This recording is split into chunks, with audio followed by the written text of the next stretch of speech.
हरी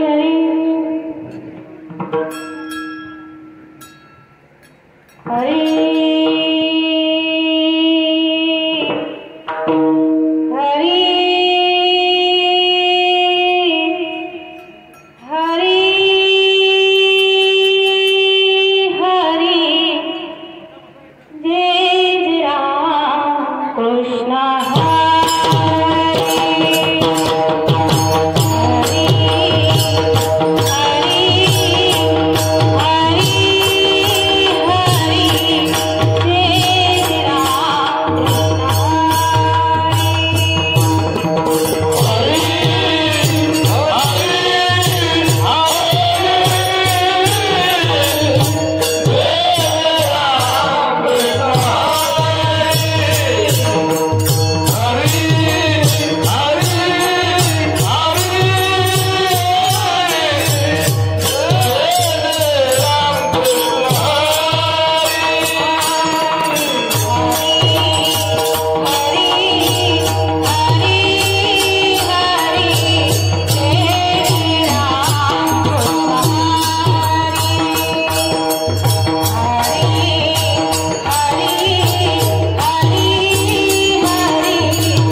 श्रीरामदूतं शरणं प्रपद्ये इदं तुष्टिभुजतं प्रवेक्षमयनसूयवे ज्ञानविज्ञानसंयुतं यजवतामोक्षसे शुभान्ता महायोगपीठे तटे भीमरत्ना वरं पुण्डरीकाय नाथो मुनीन्द्रे समागत्य तिष्ठन्तमानन्दकन्दं परब्रह्मलिङ्गं भजे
प्रस्तुत प्राप्त प्रसंगी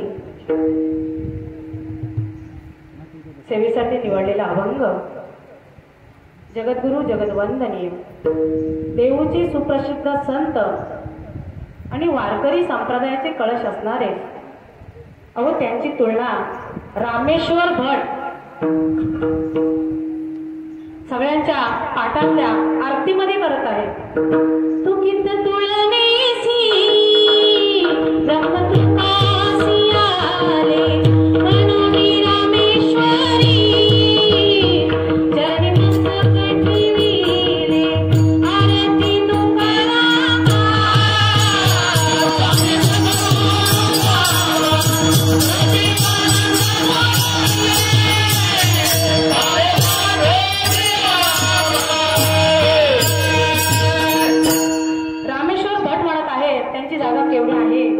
ब्रह्मदेवा एवढी आहे.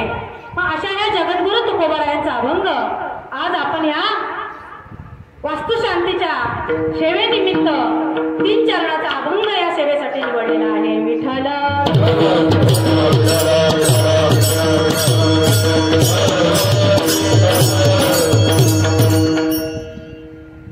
या अभंगाच्या माध्यमातून जगद्गुरु तुकोबाराय आपल्याला काय सांगत आहेत. निरंजने आम्ही बांधिले घर निराकार निरंतर राहिलोसे. निरंजने आम्ही म्हणजे काय तर आम्ही सुंदर असं निरंजन म्हणजे सुंदर असं घर आम्ही बांधलेलं आहे आणि त्याच्यामध्ये आम्ही काय निराकारी निरंतर आता राहत आहोत. आणि ज्या घरात जी वास्तू आम्ही उभी केलेली आहे त्या वास्तूमध्ये आम्ही राहत आहोत. नव्हे तर निराभाषी आम्ही झालो समरस. म्हणजे ज्या घरात आम्ही राहण्यासाठी आलेलो आहोत त्या सुंदर अशा वास्तूमध्ये आम्हाला कशाचा आता भास होत नाही. काय म्हणत आहेत आम्हाला कशाचाही भास होत नाही. आता आम्ही ऐक्य पावलं म्हणजे काय ऐक्यच पावलं म्हणजे काय तर आता कशाचं खंडन आम्हाला नाही खंड नाही. आम्ही एकत्रित आता गुन्ह्या गोडीने या घरामध्ये वास्तूमध्ये वास करत आहोत. आणि म्हणूनच जगद्गुरु तुकोबाराय अभंगाच्या शेवटच्या चरणात काय सांगत आहेत तर तुका म्हणे आता आमचा पूर्ण अहंकार निघून गेला. का तर आम्ही या घरामध्ये वास्तूमध्ये राहायला आलो. आमचा पूर्ण अहंकार निघून गेला. आम्ही समरस झालो आहोत. आम्हाला आता कशाचा भासच उरला नाही. त्यामुळं जगद्गुरु तुकोबाराय म्हणतात शेवटच्या चरणात तुका म्हणे आता नाही अहंकार झालो तदाकार नित्य शुद्ध म्हणजे आता आम्ही सदैव शुद्ध झालो. हे अभंगाचं थोडक्यात भावार्थ मी अल्पमतीने तुमच्या समोर ठेवला आहे. विठ्ठल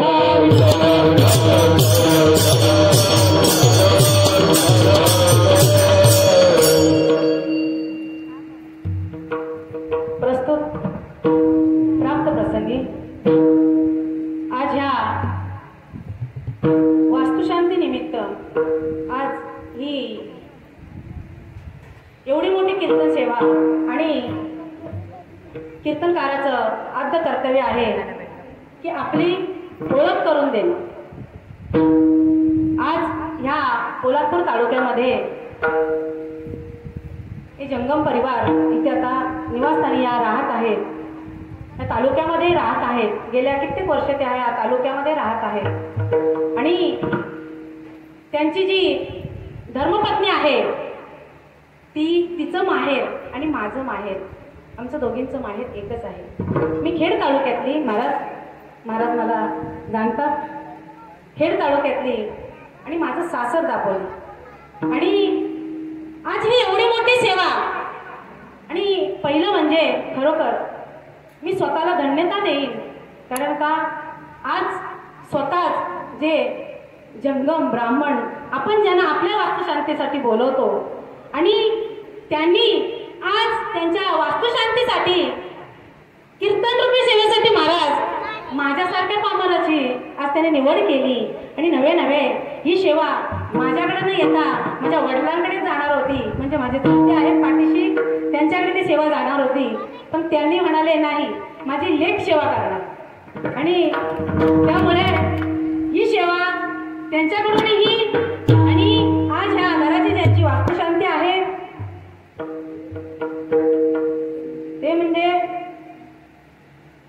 श्रीमती सरस्वती गणपत जंगम, संजय गणपत जंगम स्वामी, सौ सुनीताताई संजय जंगम, सुयोग संजय जंगम स्वामी, सौभाग्यवती दिव्या सुयोग जंगम यांच्या परिवाराकडून सगळ्यांच्या सहमती ही एवढी मोठी सेवा माझ्यासारख्या पामराच्या वाट्याला आलेली आहे.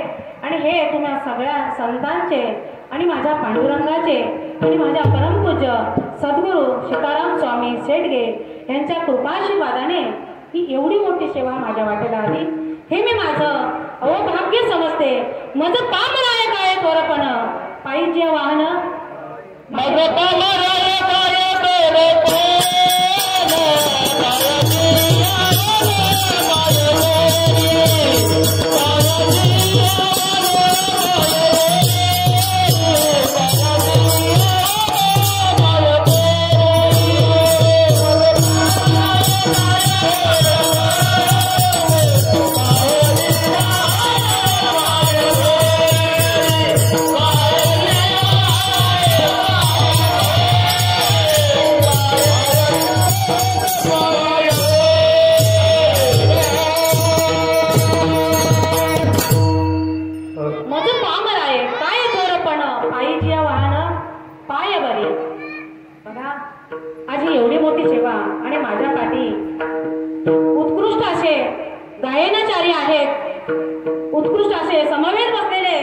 माझे बंधू गायनाचारी आहेत, उत्कृष्ट असे गायनाचारी आहेत, मृदुंगाचारी आहेत. माझा भाचा इथे मृदुंगाचारी सुंदर असं आणि सुंदर श्रोत्यांची साथही मला आहे. आता मला सांगा, एकटा कीर्तनकार कीर्तन करू शकतो का? हा मला इथे कीर्तनकार एकटा आहे, पण सगळ्यांच्या समवेत होतं ते कीर्तन. एकटा म्हणजे काय तर निर्जीव स्थिती झाली, बरोबर की नाही? आणि सगळ्यांच्या समवेत जे कीर्तन होईल त्याला काय म्हणतात? सजीव स्थिती. भगवंत कसा आहे? निर्जीव आहे, निराकार आहे. त्याला आपण काय कुठल्या स्वरूपात पाहायचं आहे तर सगुण स्वरूपामध्ये पाहायचं. तुझा निर्गुण म्हणू की सगुण रे, निर्गुण सगुण तुझी गोविंदू रे, बरोबर की नाही? आता बघा, तुम्ही म्हणाल कसं काय भगवंत निर्गुण? आता ही जी तुम्हाला हवा लागत आहे हे कोणतं स्वरूप आहे? आजपर्यंत कुठल्या साडीमध्ये हवा दिसली मला सांगा? कोणत्या कलरची साडी घातली हवेने? बरोबर ना महाराज? कोणत्या कलरची हवा? हवा म्हणजे स्त्रीवर्ग झाला ना, बरोबर की नाही? हवा. मग ती कोणती साडी घालून आजपर्यंत कोणी पाहिली का? तिचं रंग रूप कोणी पाहिलं का? नाही. पण ती भासते ना, भासते म्हणून आपण म्हणतो की नाही हवा लागते, बोलत चला, बोलतो की नाही? मग तसंच भगवान परमात्मा आहे. भगवान परमात्मा कसा आहे? निर्गुण निराकार आहे. रंग नहीं, रूप नहीं, नहीं वर्ण छाया, निराकार निर्गुण, निराकार निर्गुण, तू ही रघुराया. मैं गुलाम, मैं गुलाम, मैं गुलाम तेरा, मैं गुलाम, मैं गुलाम, मैं गुलाम तेरा. निर्गुण निराकार भगवान परमात्मा आहे आणि आपण त्याचे गुलाम आहोत. आणि एवढंच नव्हे तर भगवान परमात्मा कसा आहे? माझी या आपुलेपणाची नावे म्हणून, माझी आपुलेपणाची नावे हे जगची नोहे आगवे, जैसे दूध मुराले स्वभावे तरी तेची दही. आता भगवान परमात्मा कसा आहे जर ओळखायचं झालं, जसं मी आता म्हणाले ना, जसं हवेचं रंग रूप आपल्याला दिसत नाही पण ती भासते, म्हणजे आहे की म्हणून आपल्याला भासते, बरोबर ना? म्हणून आपल्याला भासते. मग तसंच जल हातावर घ्या, जल तुम्ही प्या. जलाची कोणी आजपर्यंत चव सांगू शकलंय का? म्हणजे भगवंत आहे की नाही? आता ह्याच्याही पुढे जाऊन सांगते, आपुलियापणा म्हणून आपुलियापणाची नावे हे जगाची नोहे आगवे, जैसे दूध मुराले स्वभावे तरी त्याची दही. म्हणजे याचा अर्थ तुम्हाला मी सांगते, जसं आपण दूध कसं आहे हातावर घ्या, निर्गुण आहे, पण ज्या वेळेला त्याला दह्याचं विरजन आपण लावतो त्यावेळेला काय होतं सांगायची गरज आहे का? तर त्यावेळेला सगुण रूप होतं. सगुण त्याला म्हणजे त्याला दूध घेऊ शकतो का? मग तसाच भगवान परमात्मा आहे.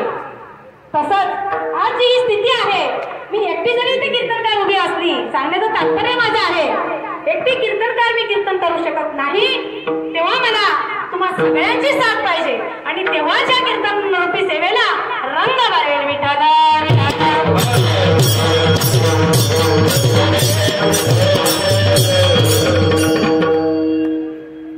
आणि आज ह्या जंगम परिवाराने आज माझ्यावर एवढी मोठी कृपा केली आणि आज त्यांनी इतकी सुंदर अशी वास्तू आपण आता पाहतो गावच्या ठिकाणी. महाराज, आपण वास्तू स्वतःहून म्हणजे उभी करायला देतो आपल्या जागा जमिनीमध्ये, आणि शहराच्या ठिकाणी आपण बाबा ती विकत घेतो, बरोबर की नाही? आपण ती विकत घेतो, पण जरी का बांधली किंवा विकत घेतली, पण आपल्या गृहप्रवेश करण्याआधी त्याचे काय करावे लागते? तर वास्तुशांती शास्त्रानुसार करावी लागते, बरोबर की नाही? आणि तीच आज ही काय आहे, इथं वास्तुशांती आहे, म्हणून आज ही कीर्तन रूपी सेवा आहे. विठ्ठल.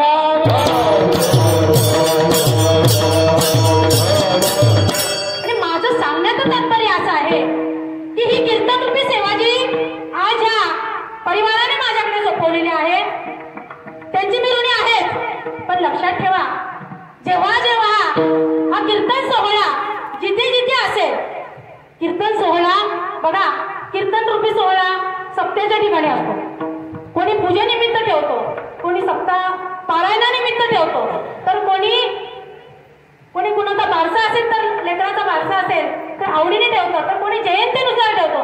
म्हणजे आपापल्या आवडीनुसार, आजकाल सोयीनुसार कोणी कीर्तन ठेवू आवडीने लागले, बरोबर की नाही? आणि म्हणूनच माझं सांगण्याचं तात्पर्य काय आहे की हे जे कीर्तन आहे हे मनोरंजन करण्याचं साधन नाही, तर हे काय आहे? तर ह्याच्यातून आपल्याला काहीतरी मिळणार आहे. म्हणून हे जे चिंतन भगवंताचं या कीर्तन स्वरूपामधून जे होतं ते आपण वेळात वेळ काढून ह्या कीर्तनाचा लाभ घेतला पाहिजे. आता हा लाभ कशासाठी घेतला पाहिजे? नामसंकीर्तन साधन पै सोपे जळतील पापे. काय बोललेत माऊली?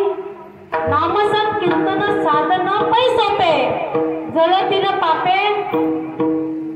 एका जन्माची, 2 जन्माची, 3 जन्माची, 1000 जन्माची नाही, तर जन्मांतरांची या कीर्तनामध्ये नामस्मरण केल्याने तुमची पाप नष्ट होऊ शकतात. मग मला सांगा, हे साधन अवघड आहे का?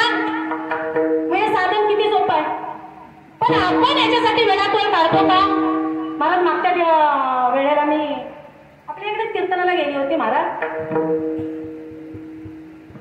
मंडळी बऱ्यापैकी होती मंडपामध्ये. काही मंडळी बाहेर बसलेली, काही मंडळी इकडे बसलेली. 2-3 वेळा अनाउन्समेंट केलं, पण कोण काही येऊन या धर्म मंडपात बसायला तयार नाही. शेवटी म्हटलं जाऊ दे, आपापले कर्म. या धर्म मंडपात येण्यासाठी सुद्धा अहोभाग्य लागतं, त्याची आपल्याला परवानगी लागते. एक हिंदीमध्ये कहावत आहे, सपने तो हर कोई सजाता है, सपने तो हर कोई सजाता है, पर वो टूट भी जाते हैं, पर वो टूट भी जाते हैं. इस हरि मंडप में हर कोई आना चाहता है, इस हरि मंडप में हर कोई आना चाहता है, पर वही आता है जिसको भगवान बुलाते हैं. तेव्हा हरि मंडपाचा लाभ घेण्यासाठी तुम्ही इथं सोडत हो. या हरि कीर्तनाचा लाभ घेण्यासाठी वैकुंठ सोडून संत सधनी राहिला,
वैकुंठ सोडून तू ह्या मृत्यू लोकात आला.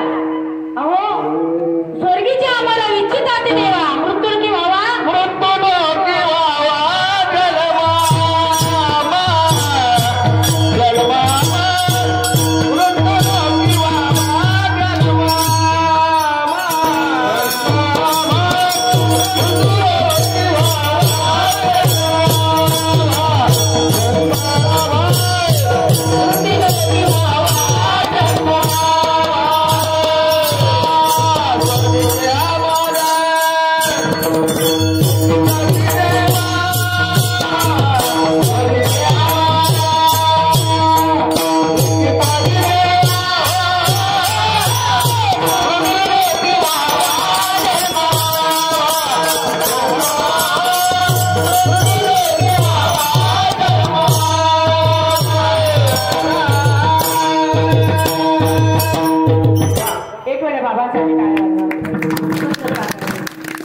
धन्यवाद. आणि सांगण्याचं तात्पर्य एवढंच आहे बघा, हे सुंदर आपण कीर्तन काही लोक टाळतात, पण माझं सांगणं एवढंच आहे की हे कीर्तन तुम्ही टाळू नका. कारण का भगवंताने हे सोपं साधन आपल्याला दिलेलं आहे. अहो या भगवंत सांगण्यासारखं भरपूर आहे, आपल्याकडे अवधी फार कमी आहे. फक्त तुम्ही कंटाळू नका. मला जेवढं बोलायला सांगाल मी तेवढं इथे बोलू शकते. पण कसं आहे माहितीये का, असा प्रसंग आला ना का कितीतरी बोलू वाटतं. माझी ही भावंड आहे ना मला नेहमी थांबत असत, अगं बाई कुठे चाललेस, पब्लिक कंटाळे आपल्याला. शक्यतो भगवंताच्या कृपेने आजपर्यंत कोण कंटाळलं नाही.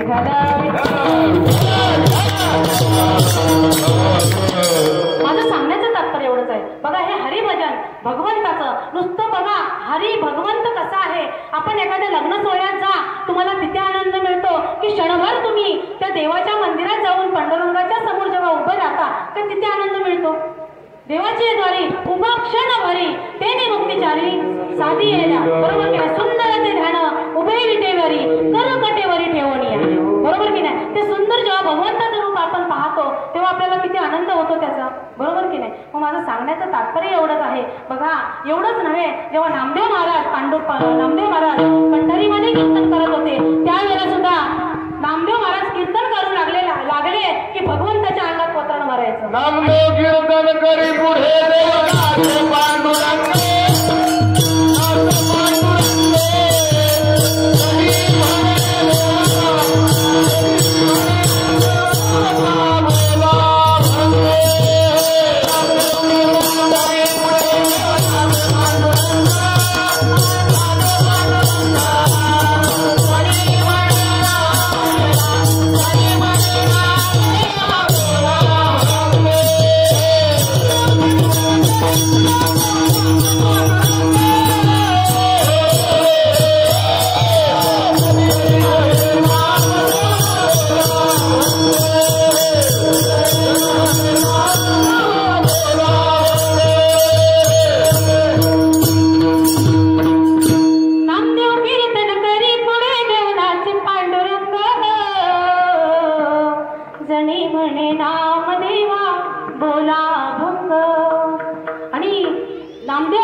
जेव्हा भगवंत नाचायला लागायचा तेव्हा जणी नामदेवाला म्हणायची, नामदेवला अभंग बोला.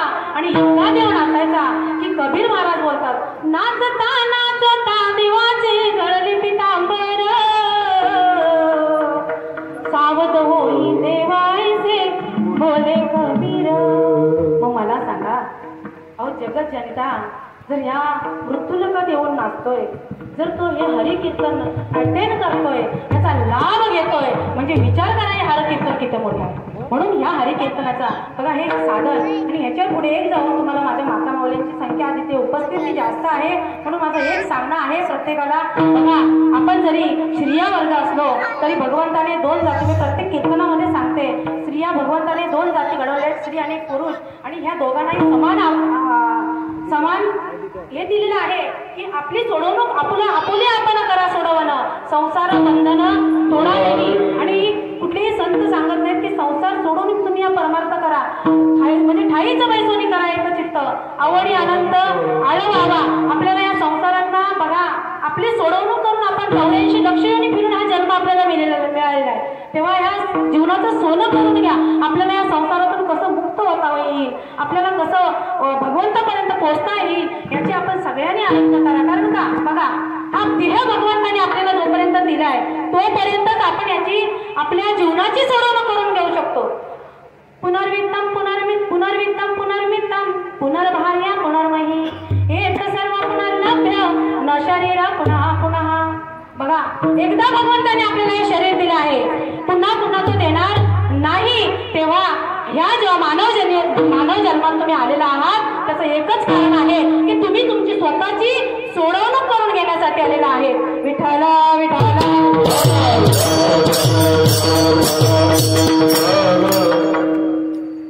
आपल्याकडे बोलण्यासाठी आता तुम्ही म्हणाल या बाईला अजून कीर्तन सुरुवात पण नाही केली, ही बया बोलते किती, कंटाळणार तर नाहीत ना? नक्की. मग वाजू दे की दोन, आता वाजू दे 12, वाजू दे की दोन, गाडी चालूच राहू द्या.